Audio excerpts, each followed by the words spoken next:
হুট করেই বিয়ের খবর দিয়ে সবাইকে চমকে দিলেন জনপ্রিয় অভিনেত্রী সুহানা সাবা। তবে চমকের গল্পটা কিন্তু একদম নতুন নয়, কারণ বিয়েটা নাকি হয়ে গেছে ১.৫ বছর আগেই। হ্যাঁ, ঠিকই শুনেছেন, কোনো জাঁকজমক বা গণমাধ্যমের চোখধাঁধানো আয়োজন নয়, একেবারে নীরবে পারিবারিক আয়োজনেই জীবনের নতুন অধ্যায় শুরু করেছেন এই গুণী অভিনেত্রী। শুরুটা তার নাচ দিয়ে। ছোটবেলা থেকেই তিনি নাচ শিখতেন এবং ভারতনাট্যম ও আধুনিক নাচে পারদর্শী তিনি। মডেলিং ও টিভি নাটকে অভিনয়ের মাধ্যমে বিনোদন জগতে তার পথ চলা শুরু হয়। ২০০৬ সালে বিখ্যাত অভিনেত্রী ও নির্মাতা কবরী পরিচালিত আয়না চলচ্চিত্রের মাধ্যমে বড় পর্দায় সাবার ডেবিউ হয়।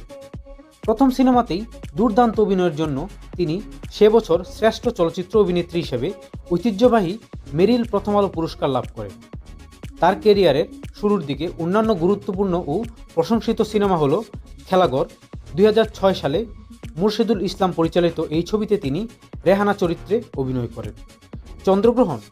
২০০৮ সালে মুরাদ পারভেজ পরিচালিত এই ছবিতে তিনি ফালানি চরিত্র তার অভিনয়ে ব্যাপক সমাদৃত হয়। এই সিনেমা করতে গিয়ে পরিচালক মুরাদের সাথে তার ঘনিষ্ঠ পরিচয় হয়। ২০০৯ সালে সুহানা সাবা পরিচালক পারভেজ মুরাদকে ভালোবেসে তার প্রথম বিয়ে করেন।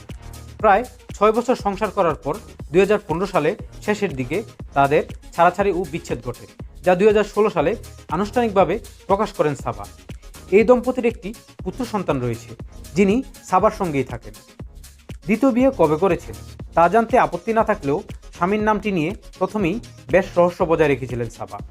কথার এক ফাঁকে মিটিমিটি হেসে কেবল বলেছিলেন ফয়সাল। খোঁজ নিয়ে জানা গেল তার পুরো নাম ফয়সাল সামাদ।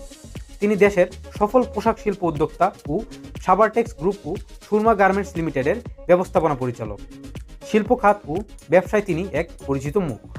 তৈরি পোশাক শিল্প মালিকদের শীর্ষ সংগঠন বিজিএমআই এর পরিচালক হিসেবে দায়িত্ব পালন করেন। নিজেকে ফিট রাখার জন্য নিয়মিত ব্যায়াম করেন সাবা।